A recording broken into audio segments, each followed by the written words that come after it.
everyone, and welcome to today's episode. We're going to be talking about 20 Something Else by Stephanie Mack. So, this one is a contemporary fiction novel that includes magical realism and time travel, and it fits within the Christian fiction category, and it's a standalone story. So, why did I want to read this one? Well, I was intrigued when I saw the premise for this one, and you'll understand why in a minute if this is your kind of story. And I'm going to add my usual disclaimer and say many thanks to the publisher who provided an advance reader copy, and all the opinions that I express in this episode are completely my own. Now, I'm also really excited to share that I have a giveaway of the book. I have one paperback copy for a reader with a USA mailing address, and at the end of the episode, I'll give you more details on how to enter. So, let's talk about the book. 20 Something Else by Stephanie Mack is set in California. So we're in Newport Beach in Orange County, and we also travel to some international locations in this story as well. So it has quite a few women's fiction tropes. So it's definitely a women's friendship story, and the friendships that our main character has are very important. We also are looking at the 20 something stage of life and some of the hijinks and drama that can happen then. We also have some family drama, and at the start of the story, we learn about our main character and her marriage and children. The story also includes romantic elements, magical realism, time travel, and we have some supernatural story elements as well. So, the magical realism is really important to the story. It's basically the key story element. And so we start in the ordinary world, which is where the contemporary fiction comes in. And then we move out of the ordinary world into a supernatural alternate life that she has. And that's where we journey through most of the story. So I'm going to start with the first line, which is this one. If age 39 were a fruit, some days I feel confident she'd be a beautiful yellow banana. Just ripe, the best in the bowl, still young but deeply wise and poised to tackle her prime. So we're introduced to Sutton, who's her main character, and this first line is from chapter one, and she's having a self-reflection moment in terms of her life stage and where she's at. So she's, as you guess, 39 years old, and she's only days away from her milestone birthday, where she's turning 40. And she lives in Newport Beach in California. She's a wife, she's a mum, she owns an interior design business, and she's very busy. So at the start of the story, we're in the ordinary world with her life as an almost 40-year-old, and she's feeling old with her 40th birthday just around the corner.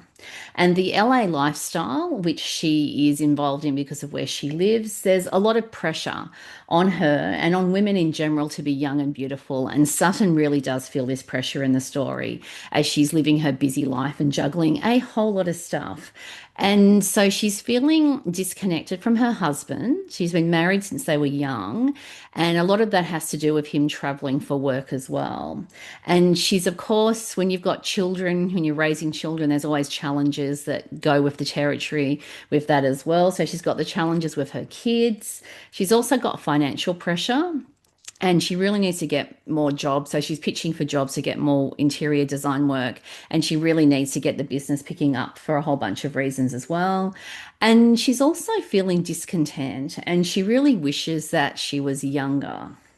And that brings us to the magical realism. And this is where Sutton, and the way this all works is she's playing pickleball with her friends, and she gets knocked out cold on the court. And that's when the supernatural story elements start. And that's when she starts her time traveling journey back to life in her 20s.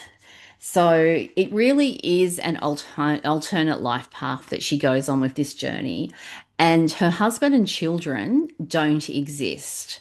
So it's as if she's gone back to different stages in her 20s and she's never met her husband, which means that she can't possibly have her children. And so it really explores a lot of the big what ifs. And so there's a lot of problems with this story as she starts to go through and explore some of these what ifs. And it really is a journey of self-discovery. And so what would have happened if she'd never met her husband and didn't have children young? And if she was footloose and fancy free and single in her 20s, what would her life have looked like? And then she's, of course, got the problem of the other big question, which is how does she return to the real world in terms of the life that she's left behind as an almost 40-year-old? And if she can return to that world, is the world going to be the same as what she left, or is it going to be different? So I absolutely love this story. It was so fun. The concept, and you'll recognize his concept, we've seen in movies and other books as well. It's the whole do-over. And is the grass really greener if we had have made different decisions in our lives when we were younger? And so it was really interesting to explore how we have free will. And so we have the ability to make different choices. But with every choice we make comes consequences. And some of those consequences can be good and some of those can be bad as well. And Sutton discovers this in the story. And so she ends up in some really unexpected, challenging situations that she wouldn't have anticipated from the beginning as well. And she has a lot of problems and issues that she's solving as she's doing this journey back through her 20s. And the women's fiction themes in terms of her female friendships, and she has friends that go back to college, they were also really important for the story as well. And so the story has romantic elements because we're looking at the question of what if she'd never met her husband? So this is where you've got to put aside the fact that at the start of the story she's married because she's technically not cheating on her husband because her husband doesn't exist when we go back into this journey through her 20s as well. And I absolutely love the ending. It was so good and it was exactly what I was wanting and hoping for. So it was a lovely payoff as we journeyed through the story with Sutton and then we end up in a lovely, what I would describe as a happy and fulfilling and satisfying ending as well to the story. So I've got a few favorite book quotes. I've got two book quotes I'm going to share with you from the book, and this is the first one. But if there was even a shadow of a chance that my daughter might think of herself as less than perfect because of something I did, then personally I couldn't go through with it. So this is Sutton's mum who's talking, and we are going back to when Sutton was in her 20s, and this is a conversation that didn't happen in from the beginning of the story. Sutton has no recollection of this actually having happened. And it was really interesting to see how her relationships with some really key people in her life were different because she had chosen a different life path from and hadn't decided to marry her current husband. So that was really interesting. And this is the second quote that I really liked. It reminded me that you don't need much to feel like you have the world to feel God. And there is a lot of truth in that as well, that often the more stuff we have, the harder it can actually be to have a relationship with God. And that was something that came up in the story as well. So I would describe this one as having very organic faith elements that are very intrinsically underpinning the story, but they also are strong on the page as well. And I mean, obviously, with the supernatural elements, we do have an angel in the story as well. And we have forgiveness themes. We look at the concept of the importance of letting go of bitterness and how, if you let go of bitterness, that can change your life. We also have second chances, the grief journey, and there's a lot of wisdom that comes from going back. And she's really, in many respects, evaluating some of the choices that she made and looking at recognizing toxic people and walking away from them as well. And it was interesting how she was really struggling with some people in particular in the story in terms of believing their lies and not getting entangled with them. And it was interesting how she did reach a point in the story where she realized that the choice to marry her husband has made a very big difference because life would have been very different had she chosen a different path in terms of the people that she was going to come across.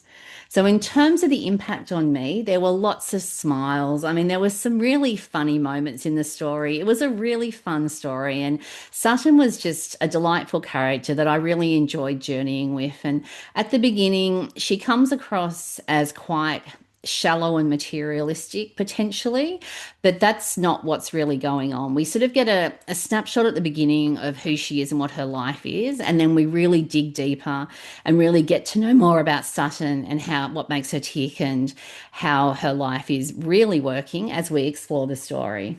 And there were some poignant moments, and I had tears in my eyes. There was some sad, bittersweet things that were happening as well, and particularly when you think about traveling back in time, because you're potentially coming across people who aren't alive when she's 39. So there was some really interesting and some deep and poignant moments that related to that.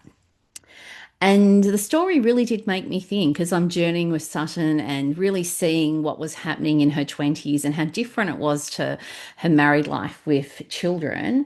And it did make me think about what would I do differently. And with the present day knowledge that I have about what's happened in the past, if I was to relive my 20s, would I make different decisions? So it was a really interesting thing to think about. So, in summary, I would recommend 20 something else to readers who like contemporary fiction with magical realism and time travel, to people who like women's fiction friendship stories, to readers who like those stories with romantic elements and international travel and adventures, because there were some really fun things that happen in this story, to readers who like family drama and also 20 something life drama, to readers who like supernatural story elements, and also to readers who like to have strong and organic faith elements that include forgiveness themes. Thanks for joining me today. Does 20 something else sound like a book that you'd like to read? Have you read it? What did you think? You can let me know. If you're listening at the podcast, you can send me a text via a link in the show notes. If you're watching at YouTube, you can like the episode at YouTube and leave a comment at YouTube. You can also email me at my website where I have a contact form, and you'll find that at narelleatkins.com. And if you've enjoyed this episode, please subscribe, and you can do that at your favorite podcasting app, or you can subscribe at YouTube, and then you'll get a notification on when my next episode drops. And if you've enjoyed this episode, please share the link with a friend, especially a friend who likes reading contemporary fiction that includes magical realism, and a friend who you think would enjoy reading Stephanie's books. So, the giveaway, which you've been waiting for me to talk about. So, I have one paperback copy for a reader who has a USA mailing address.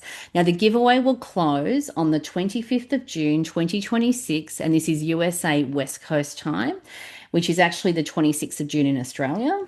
And the link to enter the giveaway will be in the show notes. So thanks for tuning in, and see you next time.